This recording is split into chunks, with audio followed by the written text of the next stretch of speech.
예, 이 조문 판례집 이거를 펴 보시면 이걸 펴 보시면은 이제 조문이 있고 그 밑에 조문 해설이 있어요.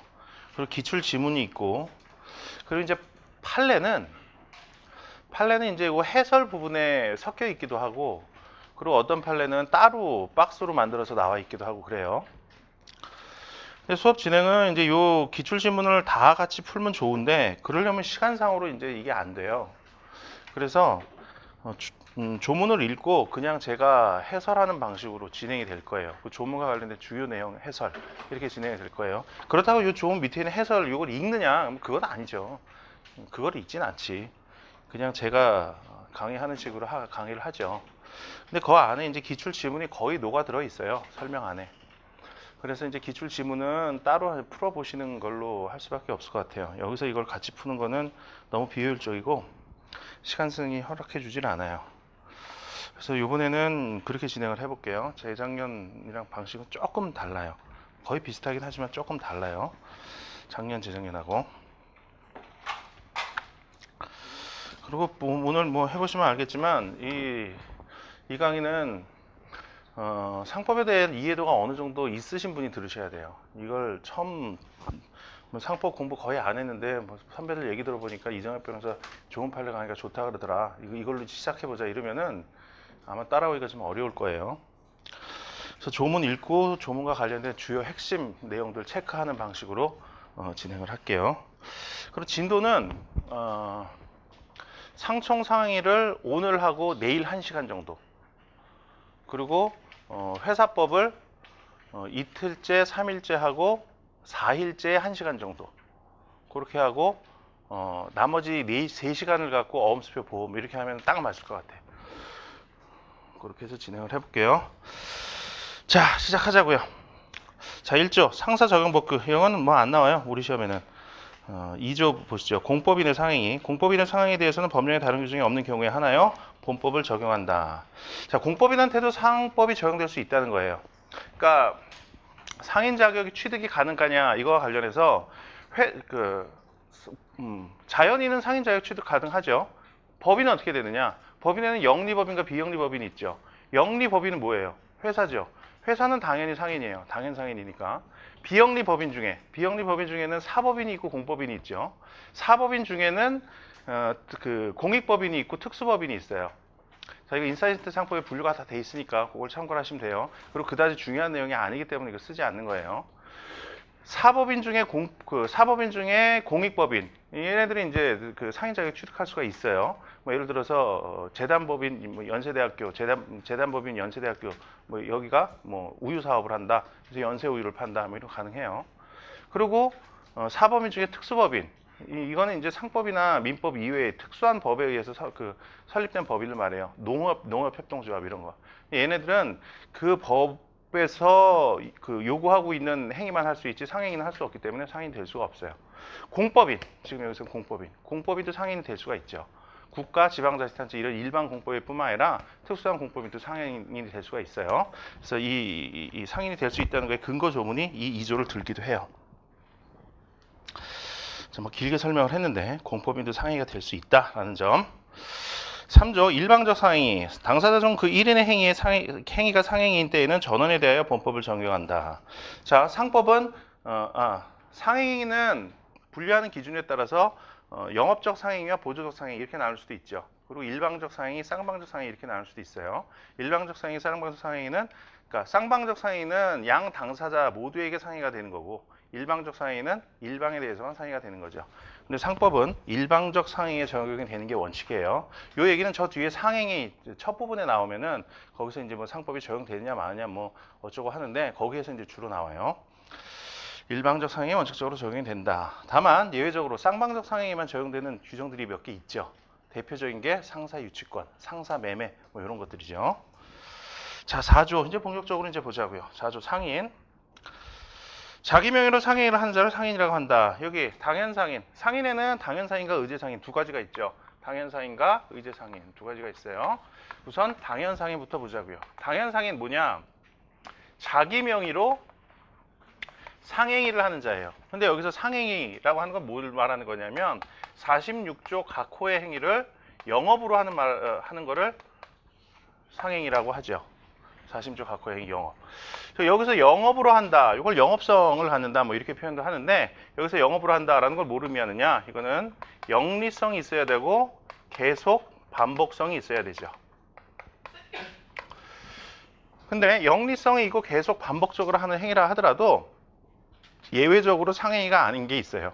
그건 뭐냐? 기업성이 없는 경우에 그렇죠. 기업성이 없다는 거는 오직 임금을 받을 목적으로 노무를 제공하거나 뭐 제작을 하거나 뭐 이런 거 그런 걸 말하는 거죠. 자, 여기서 우선 이 46조 각호의 행위, 이건 46조 각호의 행위를 찾아보면 돼요. 상행위가 뭔가를 지금 보고 있는 거예요. 자기 명의로 요걸 하는 거다. 아, 요거부터 봐야 되지. 자기 명의 이거 뭐예요? 그 행위에 따른 권리의무의 귀속 주체가 내가 되는 거. 그걸 자기 명의라고 하죠. 비교 개념. 자기 계산이라는 게 있죠. 자기 계산 뭐예요? 행위에 따른 손익의 귀속 주체가 자기가 되는 거. 이거는 자기 명의하고 자기 계산은 같은 개념이 아니죠. 자기 명의 타인 계산으로 할 수도 있고 뭐 그런 거 있죠. 자, 그 다음에 업무의 담당자하고도 다르죠.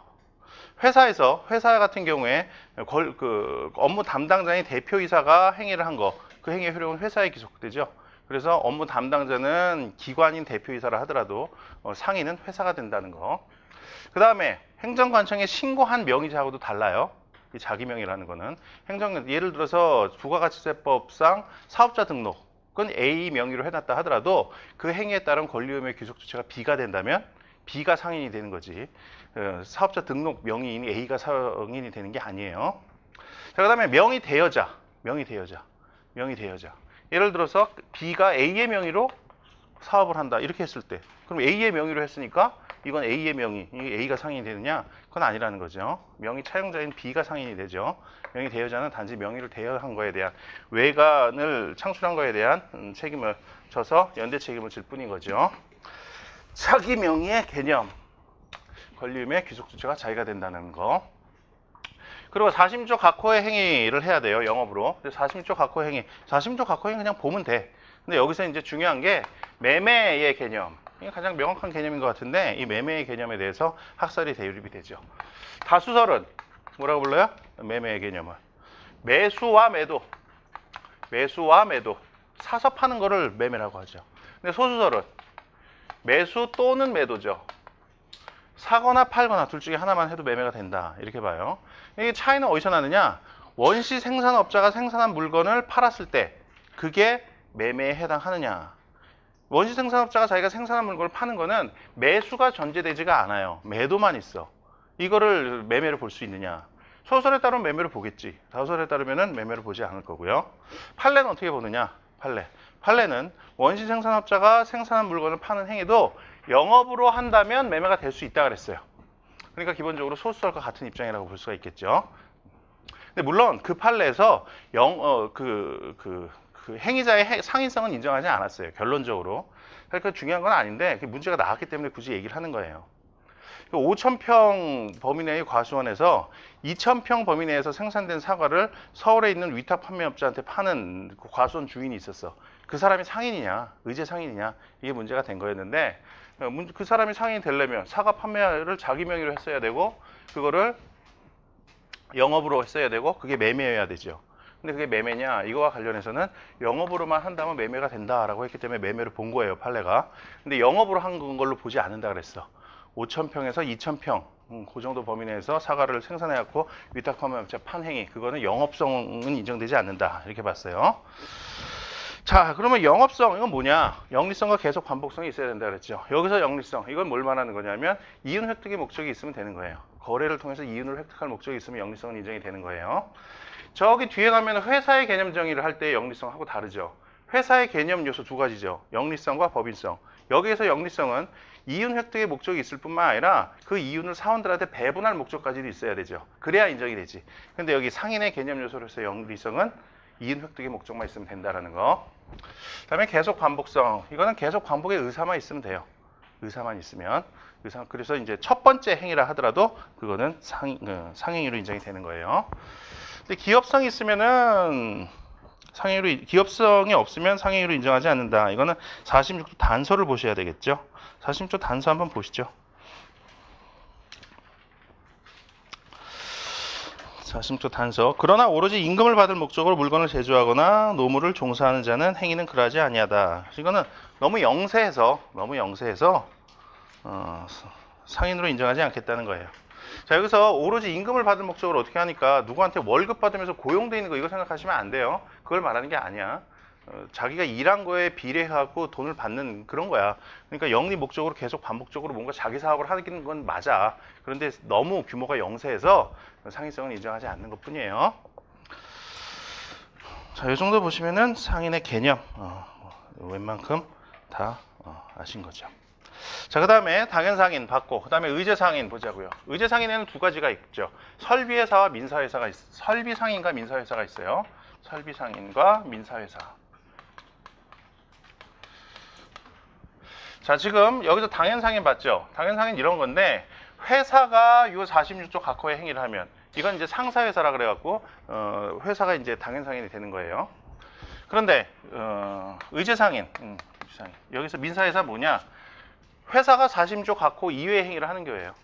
40조 각호 이외의 행위를 영업으로 하는 회사를 민사회사라고 부르는 거죠. 그건 뭐 별거 아니고요. 여기서 이제 중요한 건 이제 설비상인이죠. 설비상인. 설비상인은 뭐냐? 요거하고 이제 매칭을 시켜갖고 검토를 한번 해보면 우선 설비상인도 자기 명의로 사업을 해야 돼요. 근데 뭘 하느냐? 46조 각호 이외의 행위를 해야 돼. 이외의 행위를. 요게 좀 다르죠? 이외의 행위. 영업으로 해야 돼요. 영업으로 해야 된다라는 건 조문에 안 나오는데 이건 이게 나오긴 나오지. 영업으로 해야 돼요. 자기 명의로 해야 된다는 건 조문에 안 나오는데 이건 뭐 당연한 걸로 봐요. 그럼 요거 하나만 다른 거냐? 요거만? 그렇진 않죠. 설비상인의 경우에는 자기 명의로 상인적 방법으로 40조 각호 이외의 행위를 영업으로 해야 돼요. 상인적 방법이라는 거는 점포기타 유사한 설비에 의해서 상인적 방법을 한다 이렇게 나오죠. 점포기타 유사한 설비 이거는 상인적 방법의 예시예요. 그러니까 상인적 방법으로 40조 각호 이외의 행위를 영업으로 하는 자, 이걸 의제상인이라고 부르죠. 자, 이 중에서 우리가 의제상인에 해당하는 거, 대표적인 거, 판례에 있는 거니까 하나 알아둬야겠죠. 학원업 이게 대표적인 의제상인이에요. 그리고 의제상인에 해당하지 않는 거 뭐가 있을까? 전문 직업인, 변호사, 의사, 법무사 이런 사람들 상인이 아니라고 봤어요. 우리 판례가. 자, 변호사 예들도 한번 보자고요. 변호사 자기 명의로 뭐 하느냐? 자기 명의로 하죠. 자기 명의로 사건 수임 계약 체결해갖고 선임료 받을 권리 내가 취득하고 법률 서비스 제공해줄 의무 내가 부담하죠. 자기 명의로 뭔가 해요. 그리고 46조 각호 이외의 행위를 해요. 40조 각호 이외의 행위를. 변호 서비스 제공 이런 거 46조 없어요. 찾아보면 없어. 영업으로 하느냐? 판례는 이제 영업으로 한다고 보지 않았죠. 이건 영리성이 없다고 봤어요. 근데 이제 우리가 실질적으로 보면 영리성이 있긴 있지.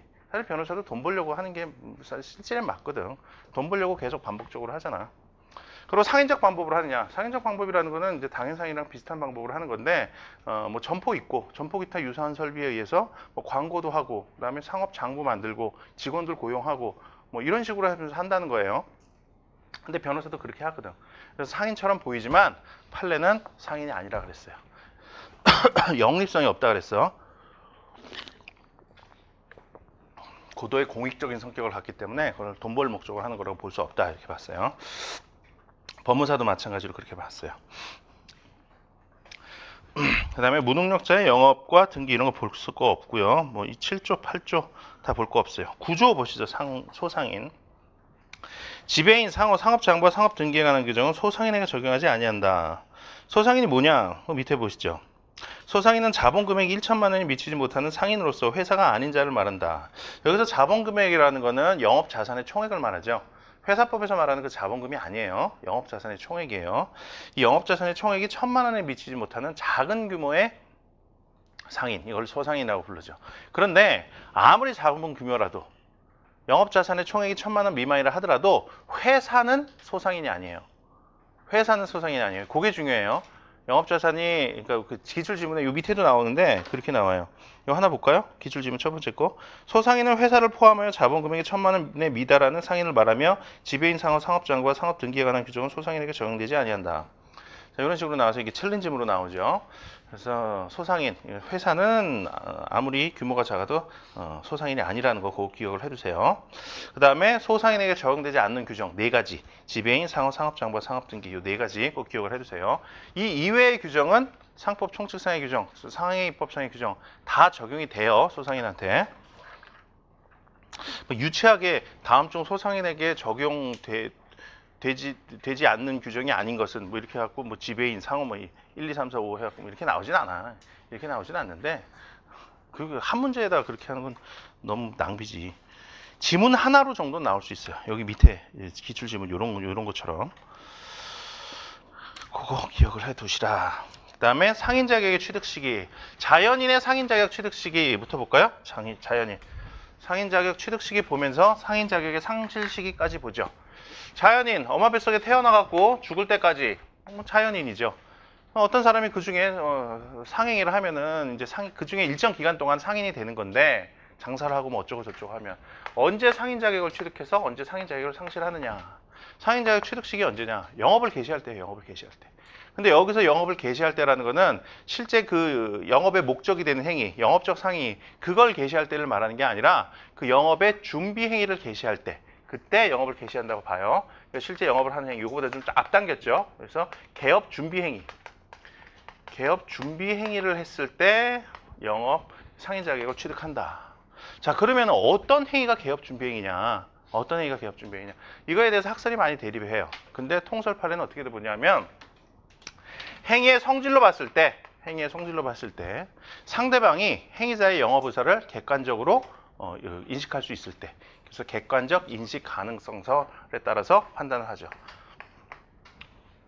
행위의 성질로 봤을 때 상대방이 행위자의 행위 의사를 객관적으로 인식 가능할 때, 이때 상인 자격을 취득해요. 그러면 언제 상실하냐? 상인 자격을. 영업하다가 청산했을 때야. 사실 그러니까 청산했을 때. 이건 이제 청산했을 때라고 얘기하면은 정확한 표현은 아니죠. 영업을 사실상 종료했을 때예요. 영업을 사실상 종료했을 때. 행정관청에다가 폐업 신고를 했을 때, 이때가 아니에요. 영업을 사실상 종료했을 때예요. 그때 상인 자격을 상실한다. 그래서 이 기간 동안 상인이 되는 거다. 자, 요거와 관련해서 상인 자격 취득 시기와 관련해서 몇 가지 쟁점이 있죠. 첫 번째, 영업 자금 차입 행위. 영업 자금을 차용하는 행위. 예를 들어서 영업을 개시하기 위해서 개업 준비 행위를 하기 위해서 그 전 단계에서 돈을 빌리는 행위를 했다. 그게 이제 개업 준비 행위냐? 그걸 개업 준비 행위라고 하면 상법이 적용이 되겠죠. 자, 근데 어떻게 되느냐? 자, 요거에 따라서 판단을 해봐야죠. 기본적으로 객관적 그 영업 자금을 차입하는 행위가 객관적으로 상대방 입장에서 봤을 때 행위자의 영업 의사를 인식할 수 있는 행위냐? 근데 원칙적으로 인식할 수가 없죠. 돈을 빌려달라고 하는데 이게 왜 빌리는지 알 수가 없잖아. 상대방 입장에서 애기 병원비를 내려고 하는 건지 등록금을 내려고 하는 건지 알 수가 없잖아요. 그러니까 이거는 영업자금 차입행위, 이거는 원칙적으로는 개업 준비가 아니에요. 그런데 행위자의 설명 등에 의해서, 객관적으로는 상대방의 영업 의사를 알 수가 없지만 행위자의 설명 등에 의해서 상대방이 행위자의 영업 의사를 인식했으면 그거는 상법이 적용되는 행위가 된다. 상행위가 된다. 이렇게 보죠.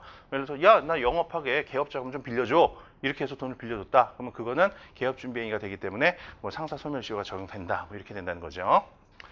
자, 그 다음에 두 번째. 내가 영업을 하기 위해서, 내가 상인이 되기 위해서 돈을 빌리는 게 아니라 다른 사람이 상인이 되려고 하는데 내가 미리 돈을 빌리는 경우, 그 경우에 상인이 될 수 있느냐? 될 수 없다고 봤어요. 자, 이게 이제 판례 사안은 이런 거였죠. 갑이라는 사람이 A 회사를 설립을 해서 A 회사로 하여금 A 회사의 대표 기관이 돼서, 대표이사가 돼서 영업을 하려고 마음을 먹고 을로부터 돈을 빌린 거예요. 개업 자금을.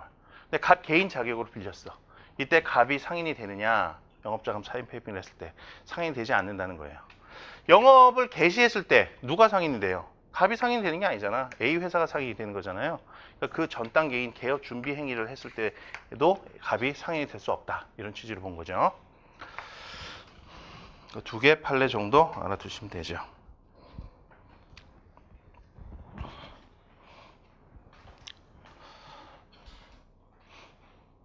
자, 그 다음에 자연인 이렇고요. 법인은 언제 상인 자격을 취득하느냐.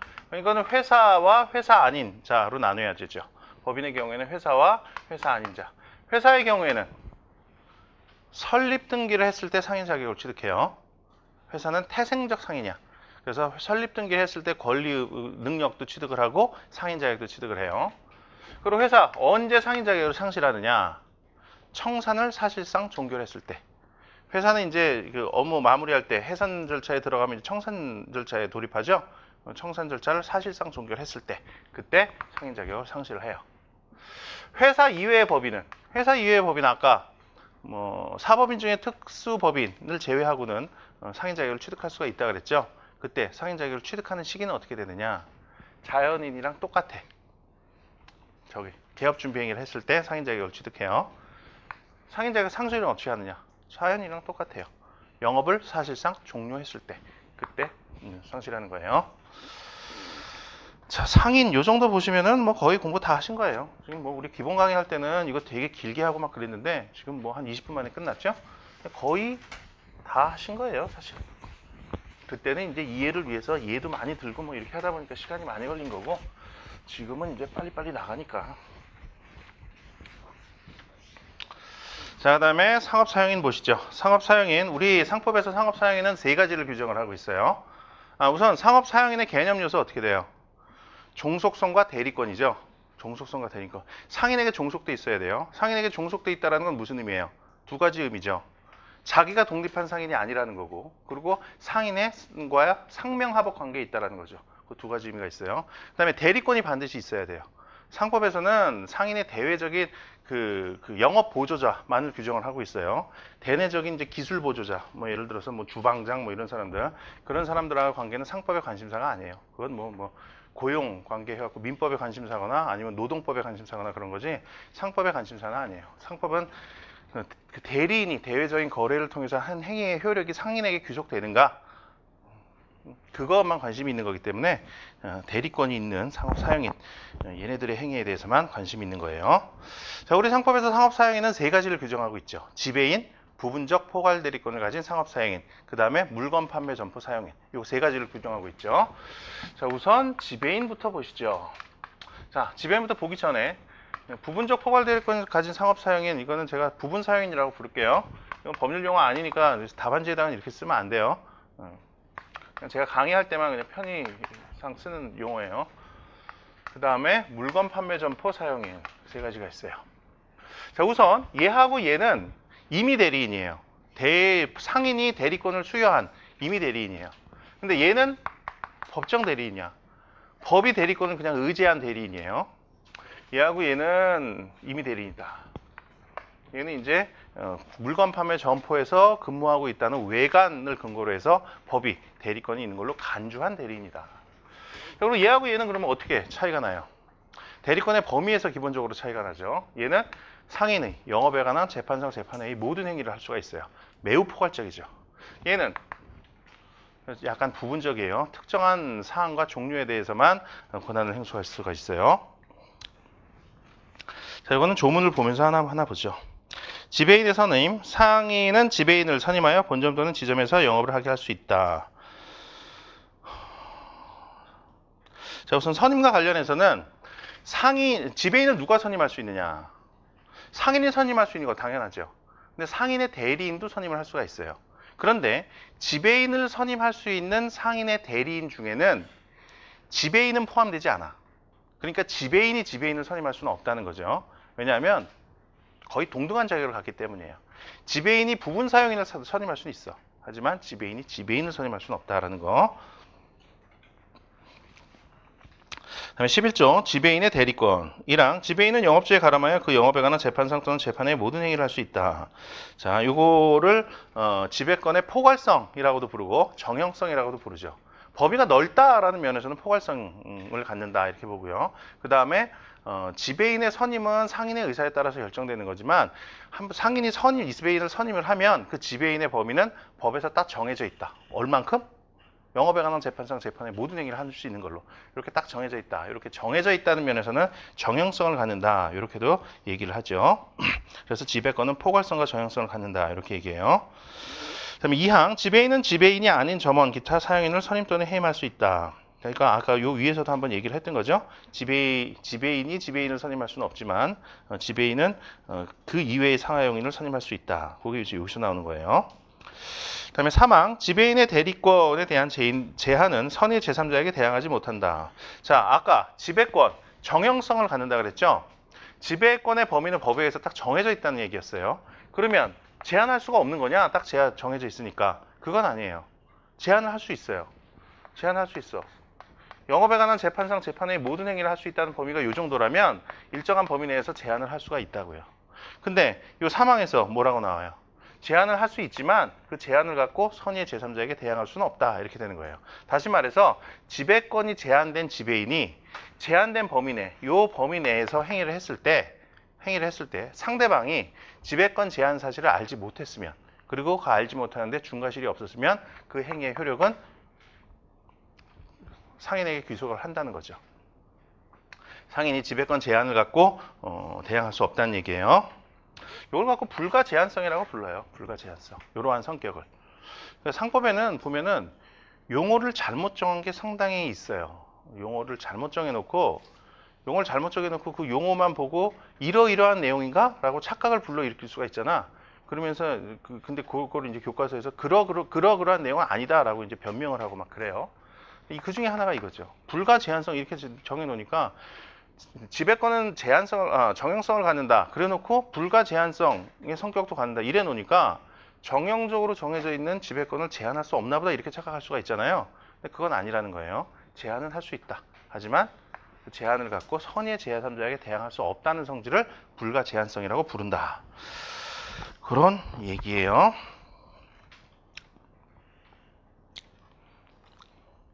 그 다음에 공동지배인 보시죠. 자, 지배인 권한이 되게 폭넓어요. 아까 포괄성을 갖는다 그랬죠. 이게 상인 입장에서는 지배인의 권한을 좀 제한하고 싶은 필요는 있어요. 왜냐하면 아무리 믿고 지배인을 선임을 해도 그 지배인이 권한을 남용할 수가 있잖아요. 권한을 상인의 이익을 위해서가 아니라 자기 자신의 이익을 위해서 남용할 수가 있잖아. 그러니까 상인 입장에서는 지배인의 권한을 좀 제한하고 싶은 마음이 있을 거라고. 그럼 방법이 뭐가 있겠어요? 제한하면 돼. 제한. 이렇게 얘기한 것처럼. 일정 범위 내에서는 너 내 허락받고 해. 너 혼자서 못한다. 이렇게 제한하면 돼요. 그런데 그거는 별로 효용성이 없어. 왜냐하면 선의의 제3자에게 대항을 못하거든. 그래서 효용성이 없어요. 그래서 이제 효용적인 방법을 우리 상법이 마련해놓은 게 공동지배인 제도예요. 공동지배인 제도 뭐냐? 지배인을 수인을 선임해 놓고 상인이 그 지배인들로 하여금 수인이 공동으로만 지배권을 행사할 수 있도록 정한 거죠. 그 경우에 공동지배인이 되는 건데 공동지배인은 공동으로만 지배권을 행사할 수가 있어요. 공동지배인이 단독으로 지배권을 행사했을 때는 효력이 어떻게 되냐? 원칙적으로 무권대리로서 무효예요. 그렇게 돼요. 그런 게 공동지배인이다. 조문을 보실까요? 12조. 상인은 수인의 지배인에게 공동으로 대리권을 행사하게 할 수 있다. 전하의 경우에 지배인 1인에 대한 의사표시는 영업주에 대하여 그 효력이 있다. 자, 우선 공동지배인 제도와 관련해서 공동지배인 첫 번째 공동지배인이 되려면 어떻게 되느냐? 이건 방금 얘기를 했던 건데 두 가지 요건이 갖춰져야 돼요. 우선 수인을 지배인으로 선임을 해야 되고 그리고 수인이 공동으로만 지배권을 행사할 수 있다는 별도의 정함이 있어야 돼요. 수인을 지배인으로 선임해 놓고 수인이 공동으로만 지배권을 행사할 수 있다는 별도의 정함을 하지 않으면 얘네들은 각자 온전한 대리권을 다 갖는 그냥 지배인이 돼요. 그래서 공동으로 행사 안 해도 상관없게 돼. 이 정함이 반드시 있어야만 공동지배인이 된다라는 거, 그걸 꼭 기억을 해두시고요. 그 다음에 두 번째, 공동지배인과 관련해서 공동지배인 중 1인이 다른 공동지배인에게 자신의 공동지배권을 포괄적으로 위임할 수 있느냐, 이게 문제가 돼요. 그러니까 갑을 공동지배인으로 선임했는데 을이 갑한테 그러는 거지. 야, 네가 알아서 다 해. 내 공동지배권 너한테 포괄적으로 위임해 줄 테니까 네가 알아서 다 해. 그렇게 해줄 수 있냐는 거지. 그렇게 할 수 없다는 거예요. 그렇게 하면은 상인이 공동지배인을 둔 취지에 반하게 돼요. 자, 그 다음에 공동지배인 공동으로만 해야 되는 범위가 어떻게 되느냐? 능동대리에 대해서만 공동으로 해야 된다. 능동대리만 공동으로 해야 된다. 수동대리의 경우에는 공동으로 할 필요가 없다. 공동지배인이라도. 자, 능동대리라는 건 뭐냐? 의사표시를 하는 걸 말하는 거죠. 이때는 반드시 공동으로 해야만 효력이 있어요. 단독으로 하면 무권 대리로서 무효야. 수동 대리라는 건 의사 표시를 받는 거죠. 상대방이 공동 대리인을 통해서 상인에게 의사 표시를 하는 그 경우를 말하는 거예요. 그때 상대방은 공동 대리인 중에 공동 지배인 중 1인에 대해서만 의사 표시를 하면 그 행위의 효력은 바로 상인에게 귀속이 된다는 거예요. 자, 요거는 남용의 위험이 커서 공동으로만 할 수 있도록 한 거고, 수동 대리의 경우에는 남용의 위험이 없잖아요. 그래서 공동 지배인이라 하더라도 혼자서 할 수 있도록 했어요. 자, 요게 이제 기본적으로 알아두셔야 되는 거고, 그 다음에 제일 중요한 건 공동 지배인이 한 단독 단독 지배권 행사의 효력이 어떻게 되느냐. 원칙적으로는 어떻게 돼요? 방금 얘기를 했죠. 무효죠, 무효. 무효예요. 예외적으로 근데 행위의 효력이 상인에게 귀속되는 경우가 있어요. 그리고 행위의 효력이 상인에게 귀속되지는 않지만 거의 비슷한 효과로서 상대방에 보호되는 경우가 있어요. 자, 첫 번째, 행위의 효력이 상인에게 귀속되는 경우. 첫 번째 언제가 있을까? 추인하는 경우. 상인이 추인하는 경우. 그건 뭐 귀속이 되겠죠. 그 다음에 두 번째, 표현 책임이 인정되는 경우죠. 표현 책임. 이건 또 두 가지로 나눌 수가 있을 거예요. 첫 번째, 표현 지배인이 인정이 되는 거고, 표현 지배인이 성립하는 경우. 그 다음에 두 번째, 공동 지배인을 등기하지 않아서 37조가 적용되는 경우. 자, 공동 지배인 이것도 등기할 사항이거든요. 우리 37조 보면 등기할 사항을 등기하지 않으면 선의 제3자에게 대항하지 못한다 이렇게 나오잖아요. 그래서 설사 공동 지배인을 선임을 했다 하더라도 그걸 등기하지 않았으면 선의 제3자에게 대항하지 못해요. 그래서 그 단독 공동 지배인이 단독으로 한 지배권은 상인에게 그 효력이 귀속될 수가 있어요. 표현 지배인, 그다음에 37조가 적용되는 경우 이렇게 나눌 수가 있죠. 자, 그 다음에 행위의 효력이 상인에게 귀속되는 건 아니지만 상인이 상대방에 대해서 손해배상 책임을 지는 경우가 있을 수가 있어요. 손해배상 책임. 이게 무효로 하더라도 그 지배인이 단독으로 한 행위, 그 지배인은 공동 지배인은 대부분은 상인과의 관계에서 사용관계에 있다고, 고용관계에 있는 경우가 대부분이죠. 물론 지배인이 되기 위해서 반드시 고용계약이 체결돼야 되는 건 아니지만 개념적으로 그렇다는 거고, 대부분의 경우에는 고용계약이 체결이 되죠. 그래서 공동 지배인이 상인과의 관계에서 고용관계에 있는 공동 지배인이 단독으로 지배권 행사를 해서 행위의 효력을 무효로 만들었다. 그래서 상대방에게 손해를 끼쳤다. 그러한 경우에 상인이 사용자 책임을 질 수 있다라는 거. 사용자 책임을 질 수 있다라는 거. 자, 요거는 이제 공동 대표이사에서도 똑같은 얘기가 거의 나오죠. 거의 똑같은 얘기가 공동 대표이사 또 나와요. 그러니까 여기서 요거를 잘 기억을 해두세요.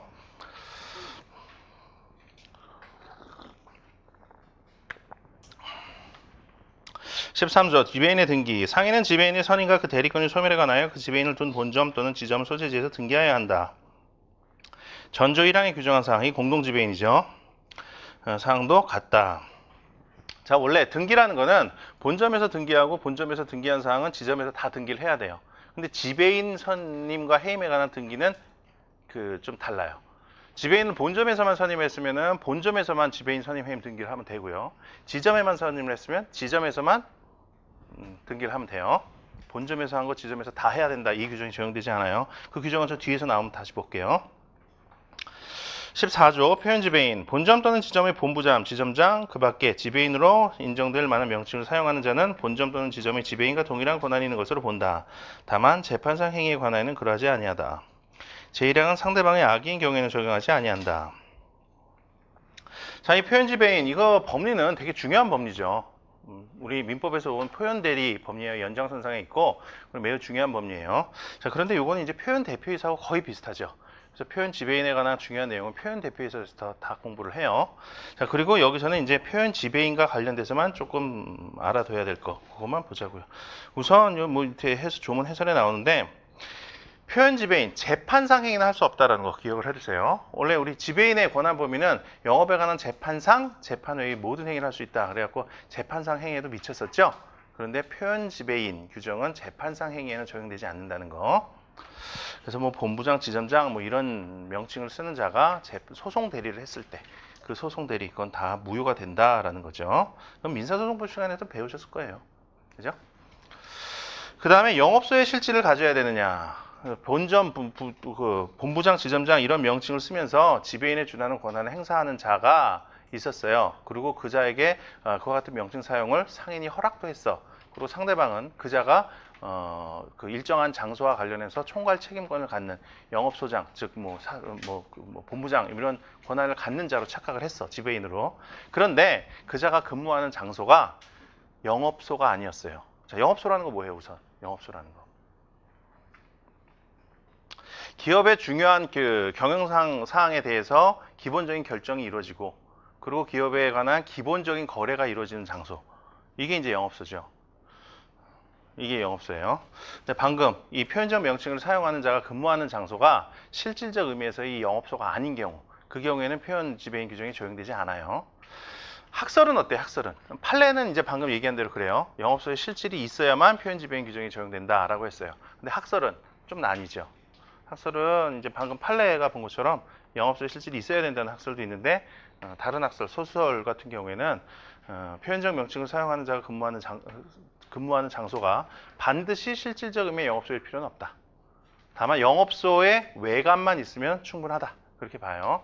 그런데 뭐 학설까지는 알 필요 없고 영업소에 실질이 있어야 된다라는 거 기억을 해두세요. 표현 지배인과 관련해서는 중요한 내용이에요. 판례도 있고. 자, 그다음에 부분 사용인. 영업의 특정한 종류 또는 특정한 사항에 대한 위임을 받은 사용인은 이에 관한 재판 외의 모든 행위를 할 수 있다. 11조 3항의 규정은 전하의 경우에 준용한다. 11조 3항 뭐죠? 선의의 제3자에게 대항하지 못한다는 거죠. 부분 사용인의 대리권 제한은 선의의 제3자에게 대항하지 못한다. 이렇게 되는 거죠. 자, 부분 사용인의 권한, 범위 어떻게 되느냐? 뭐 그 성격은 그 지배권이랑 거의 비슷해요. 포괄성과 정형성을 가져요. 근데 부분적으로 포괄성을 갖지. 지배인은 영업에 관한 재판의 모든 행위를 할 수 있다면, 부분 사용인은 판매에 관한 대리권만 갖는다. 아니면은 구매에 관한 대리권을 갖는다. 격리에 관한 대리권을 갖는다. 이런 것처럼 특정한 종류나 사항에 대해서만 포괄적인 대리권을 갖는다. 이 부분에서 가장 큰 차이가 나죠. 자, 이 부분 사용과 관련해서는 지배권과의 비교, 이게 좀 중요해요. 근데 여기 조문 해설 3번 보면 나와요. 네 가지가 나오는데, 대리권의 범위가 특정한 종류와 특정한 사항에 한정됐다는 거. 그 다음에 재판상 행위는 할 수 없다는 거. 자, 아까 지배인은 재판상 재판의 모든 행위를 할 수 있었죠. 근데 부분 사용인은 재판상 행위는 할 수 없어요. 그 다음에 선임 해임을 지배인이 할 수 있느냐, 여기에서 또 다르죠. 지배인은 선임은 할 수 없지만 부분 사용인은 선임할 수가 있죠. 자, 그 다음에 등기 사항이냐, 지배인만 등기 사항이지 부분 사용인은 등기 사항이 아니라는 거. 요 네 가지 꼭 기억을 해두세요. 자, 그 다음에 그 4번, 이것도 매우 중요해요. 표현 지배인 규정이 적용이 되느냐. 표현 지배인에 관한 규정이 유추 적용이 되느냐. 이게 문제가 돼요. 이게 문제가 되는데, 표현 지배인 규정이 유추 적용이 되냐, 이건 무슨 얘기예요?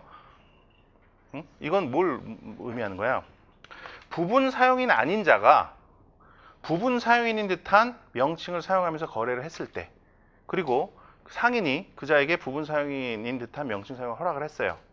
거래 상대방이 그자가 부분 사용인이 아님을 알지 못한 경우, 그 경우에 행위의 효력을 표현 지배인 규정을 유추 적용해서 상인에게 귀속시킬 수 있느냐, 이 문제예요. 이 문제야. 부분 사용인 아닌 자가 부분 사용인 듯한 명칭을 사용해서 한 행위의 효력을 상인에게 귀속시킬 수 있느냐. 그러니까 표현 지배인 규정을 유추 적용해서 이 문제예요. 근데 판례는 부정했어요. 판례는 부정했어요. 그래서 표현 지배인 규정 유추 적용 못한다. 그럼 이 경우 어떻게 할 거냐? 어떻게 할 거냐?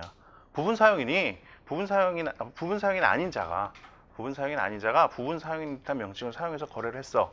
그럼 거래 상대방 보호는 어떻게 해줄 거냐? 표현 지배인 규정 유추 적용 안 하면. 판례는 표현 대리 규정을 적용하거나 아니면은 사용자 책임을 물으면 된다. 이렇게 봤어요. 그래서 표현 지배인 규정은 유추 적용하지 않는다. 자, 근데 이 문제를 약간 오해하신 분이 있었어요.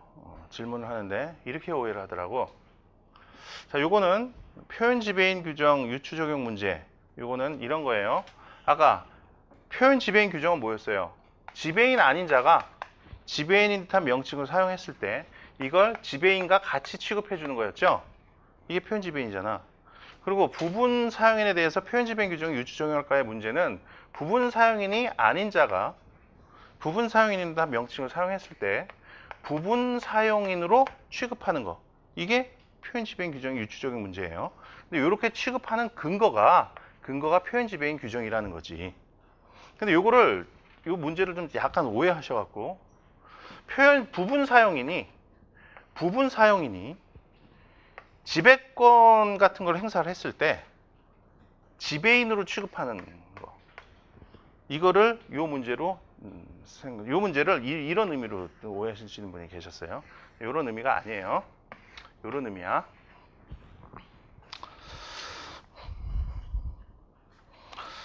자, 그 다음에 물건 판매 점포 사용인 보시죠. 물건을 판매하는 점포의 사용인은 그 판매에 관한 모든 권한이 있는 것으로 본다. 14조 2항의 규정은 전항인 경우에 준용한다. 14조 2항의 규정은 상대방이 악의인 경우에는 적용하지 않는다라는 규정이에요. 물건 판매 점포 사용인, 이거는 물건 판매 점포에서 근무하고 있다는 외관을 근거로 해서 대리권이 있는 것을 의제해 버리는 거예요. 얘는 대리권이 원래 없는 자야. 얘의 경우에는 어땠어요? 대리권을 상인으로부터 부여받은 자였지. 물건 판매 점포 사용인 얘는 대리권을 부여받지 않은 자야. 상인으로부터 부여받지 않았는데 물건 판매 점포에서 근무하고 있다는 외관만에 의해서 대리권이 있는 걸로 간주를 하는 거죠. 그래서 이건 법정 대리라는 거예요. 자, 이거와 관련해서는 조문 해설 2번 부분, 점포 밖에서 근무하는 사원에게는 적용하지 않는다라는 거예요. 그러니까 이게 물건 판매 점포에서 그 내에서 근무하고 있다는 사실만을 근거로 해서 대리권을 의지하는 거기 때문에 바깥에서 뭔가 행위를 했을 때는 대리권을 의지하지 않아요. 그래서 물건 판매 점포에서 근무를 하던 자가 대리권이 없음에도 불구하고 근무 장소 밖에 나가갖고 어디 가갖고 수금 행위를 했다. 이거 대리권 인정되지 않아요. 그 정도 보시면 돼요. 물건 판매 점포 사용 그렇게 중요하지 않아요. 이렇게 하면 상업 사용인 개념 같은 건 거의 다 보신 거고요.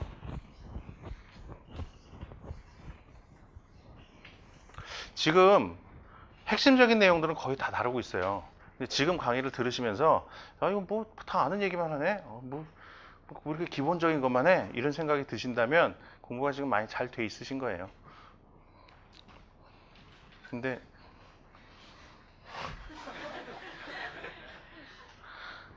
왜 그렇지 않아요? 그래야 돼. 지금 그렇게 돼야 돼요. 자, 상업사용인의 의무. 얘네들이 의무를 보자고요. 뭐 의무야 뭐 많이 있겠지. 가장 중요한 의무는 뭐가 있겠어요? 성관주의 의무가 있겠죠. 상인한테 뭐 고용이 됐다거나 해서 대리권을 갖고 근무를 하면 상인을 위해서 열심히 일해줘야 되겠지. 그게 가장 기본적인 의무겠죠. 근데 그런 거 다 빼고 우리 상법에서는 경업피지 의무만을 규정을 하고 있어요. 경업피지 의무 뭐냐? 상인하고 경쟁관계에 들어서지 말라는 거죠. 상인하고 경쟁관계에 들어서지 마자. 자, 경업피지 의무에는 경업금지 의무가 있고요. 그 다음에 겸직금지 의무가 있죠. 두 가지가 있죠. 경업금지 의무 이거는 뭐냐? 상업사용인이 상인의 영업부류에 속한 행위를 하지 마라. 즉 상인과 경쟁관계에 있는 영업적 거래를 하지 말라는 거죠. 상인이 하는 그 영업 뒷주머니 차갖고 상업사용인 네가 또 하는 거 그거 하지 말아라 이런 거죠. 겸직금지 의무 이건 뭐예요? 대체적으로 반드시 그건 아니지만 대체적으로 상인과 경쟁관계에 있는 다른 상인이나 회사 거기에 가서 일하지 말라라는 거죠. 물론 반드시 경쟁관계에 있는 다른 회사 아니에요. 그건 아니야. 대체적으로라는 표현을 쓴 거예요. 그래서 대략적인 의미는 그래요. 자, 조문을 보시죠. 17조 1항에 이 두 가지 내용이 다 규정이 되어 있어요. 앞부분이 경업금지 의무고 뒷부분이 겸직금지 의무예요. 상업사용인은 영업주의 허락 없이 자기 또는 제3자의 계산으로 영업주의 영업부류에 속한 거래를 하거나 이게 경업금지 의무죠. 회사의 무한책임사원, 이사 또는 다른 상인의 사용인이 되지 못한다. 이렇게 나와요. 경쟁 영업하지 마라. 근데 요 겸직금지 의무 여기에서 주의해야 될 부분이 있어요. 여기에서 동종 영업을 목적으로 하는 다른 회사의 무한책임사원 이사가 되지 말라는 게 아니에요. 지금 동종 영업을 하든 이종 영업을 하든 다른 회사의 이사 또는 무한책임사원이 되지 말라는 거예요. 그러니까 이거는 자기의 노력을 상인을 위해서 최대한 쓰라는 거야. 자기의 노력을 다른 회사에 분산시키지 말라라는 의미예요. 그래서 경쟁 영업하지 말라는 취지에 머무르지 않아요. 자기의 노력을 최대한 자기의 능력을 상인을 위해서 집중을 하라. 그런 취지의 조문이에요. 자, 그 다음에 회사의 무한 책임 사원 이사가 되지 말라는 것뿐만 아니라 다른 상인의 상업 사행도 되지 말라라는 것도 규정돼 있다라는 거, 그걸 기억을 해두세요. 왜냐하면 저 뒤에 경업 피지 의무를 부담하는 자가 저 뒤에 또 나와요. 또 나오는데 걔네들의 경우에는 조금 달라. 자, 여기서 표를 정리를 하면서 보자고요. 경업 피지 의무를 부담하는 자, 상업 사행인이 지금 우선 있죠. 그 다음에 뒤에 대리상 나와요. 대리상도 경업 피지 의무 부담해요. 그 다음에 각종 회사의 업무 집행권을 가진 자, 각종 회사의 업무 집행권을 가진 자. 자, 보면 한 명 회사에서는 뭐가 업무 집행권 가진 자 누구겠어요? 무한 책임 사원이지. 그냥 사원이지. 합자 회사에서는 무한 책임 사원이 업무 집행권을 갖죠. 그 다음에 주식 회사에서는 이사. 유한 회사에서도 이사. 그 다음에 유한 책임 회사에서는 업무 집행자. 업무 집행자. 얘네들이 업무 집행권을 갖죠. 얘네들도 다 경업피지 의무를 부담을 해요. 경업금지 의무, 겸직금지 의무 둘 다 부담을 한다고. 그런데 겸직금지 의무에서 이 내용이 조금 달라요. 얘네들의 경우에는 동종 영업을 목적으로 하는 다른 회사의 이사나 무한책임 사원이 되지 못한다. 이렇게만 규정이 돼 있어요. 상업사행은 좀 다르죠. 동종 영업을 목적으로 하든 이종 영업을 목적으로 하든 다른 회사의 무한책임 사원 또는 이사가 되지 못한다. 이렇게 규정이 돼 있어요. 그리고 상업사행인의 경우에는 다른 상인의 상업사행인도 되지 못한다. 이런 규정이 별도로 돼 있어요. 그러면 얘네들은 다른 상인의 상업사행이 될 수 있느냐? 그건 아니지. 될 수 없어요. 될 수는 없는데 그건 해석상 그래요. 선량한 관리자의 주의 의무에서 그런 의무가 나온다 이렇게 봐. 그런데 어쨌든 경업피지 의무에서 그걸 내용을 규정하고 있지는 않아요. 근데 상업사행인은 다른 상인의 상업사행이 되지 못한다는 것을 경업피지 의무에서 같이 규정을 하고 있다는 거. 그래서 이 내용은 시험에 출제는 많이는 안 돼요. 왜냐하면 규정상의 차이는 있지만 어쨌든 얘네들도 이런 의무를 다 부담은 하고 있는 거거든. 시험에서 자주 출제되는 건 요 부분이지. 얘는 동종 영업을 목적으로 하든 이종 영업을 목적으로 하든 다른 회사의 무한책임 사원 또는 이사가 되지 못한다. 이렇게 규정돼 있고 얘네들은 동종 영업을 목적으로 하는 다른 회사의 이사 또는 영업사원이 되지 못한다라고 규정돼 있다는 거. 자, 그 다음에 2항 상업사행인이 전항의 규정에 위반하여 거래를 한 경우에 그 거래가 자기의 계산으로 한 것일 때에는 영업주는 이를 영업주의 계산으로 한 것으로 볼 수 있고 제3자의 계산으로 한 것일 때에는 영업주는 사용인에 대하여 이로 인한 이득의 양도를 청구할 수 있다. 자, 이거 개입권을 행사할 수 있다는 거죠. 자, 요 경업피지 의무 요거 위반했을 때 상업사행인은 어떻게 상인은 상업사행인에게 어떻게 할 수 있느냐? 어떻게 했으냐? 요거 위반했을 때와 요건 위반했을 때 우선 우리가 생각할 수 있는 거 쉽게 생각할 수 있는 거 뭐가 있겠어요? 손해배상 청구하는 거 쉽게 생각할 수가 있죠. 의무를 위반했으니까 손배 청구할 수 있지. 그 다음에 상업사행인 관계가 설정된 그 배경이 된 그 법률 관계, 예를 들어서 고용관계나 위임관계나 뭐 이런 것들 그런 것들 해지할 수가 있겠죠. 이거는 뭐 당연히 할 수 있을 거예요. 자, 그런데 경업 금지 의무 이걸 위반했을 때는 개입권을 행사할 수가 있어요.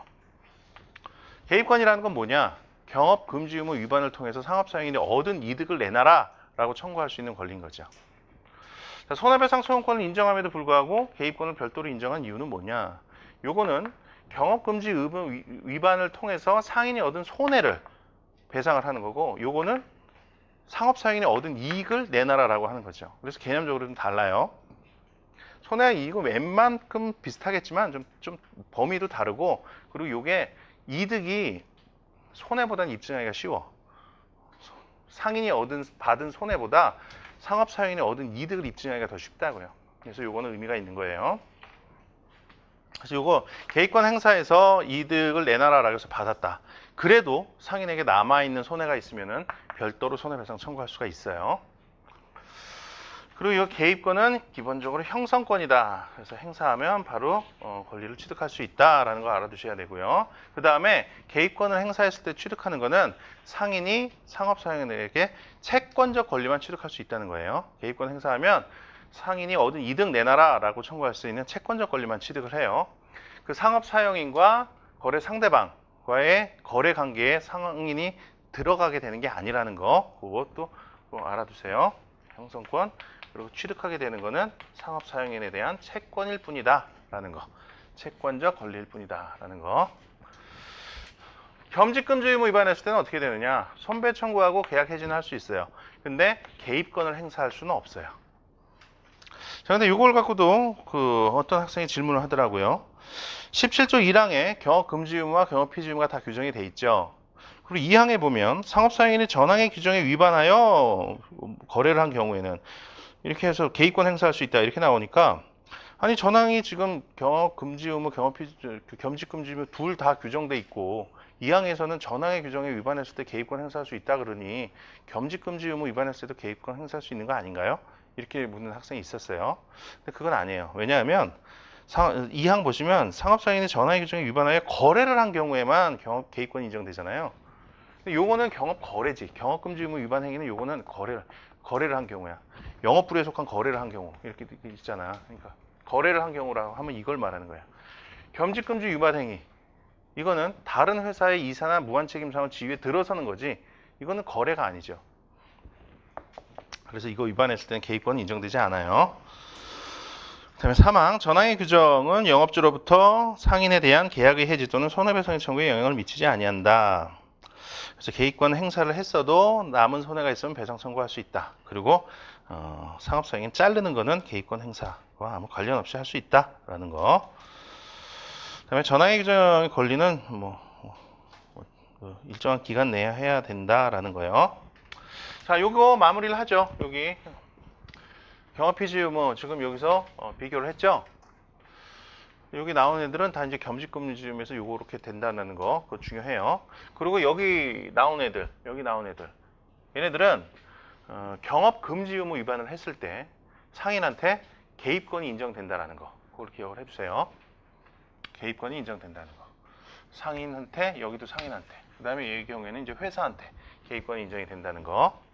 자, 그런데 경업피지 의무를 부담을 하는데 그걸 위반했을 때 개입권이 인정되지 않는 경우가 있어요. 그거는 이제 따로 정리를 해두시죠. 영업양도인. 영업양도인도 경업피지 의무 부담을 하죠. 그 다음에 익명조합에서 영업자. 익명조합에서 영업자. 그 다음에 가맹상에서 가맹업자. 얘네들도 다 경업피지 의무를 부담을 해요. 그런데 얘네들은 밑에 왜 따로 정리를 했느냐, 이 경업피지 의무를 위반했을 때 개입권이 인정되지 않기 때문에 따로 정리를 한 거예요. 특히 개입권이 인정되지 않는 거 중에서 요거 꼭 기억을 해두세요. 영업양도인. 영업양도인의 경우에는 영업을 양도를 했을 때 동일한 특별시 광역시 시군 그리고 인접한 특별시 광역시 시군에서 10년 동안 경업을 하면 안 된단 말이에요. 경업했을 때 효과가 어떻게 되느냐, 개입권 인정되지 않는다. 요거 자주 출제가 돼요. 그다음에 익명조합에서 영업자, 얘도 경업피지 의무가 인정이 된다고 하는데 이건 조문이 없어. 조문에 그런 조문이 없어요. 근데 해석상 그렇게 인정을 해요. 선량 관리자의 주의 의무를 근거로 해서 인정을 한다는 거. 그다음에 가맹업자의 경우에도 가맹상이 있으면 그 주변 지역에서 자기가 직접 영업을 하거나 아니면 다른 가맹상하고 가맹상 계약을 체결할 수 없어요. 그것도 일종의 경업피지 의무라고 얘기를 해요. 근데 이 경우에도 개입권은 인정되지 않는다라는 거.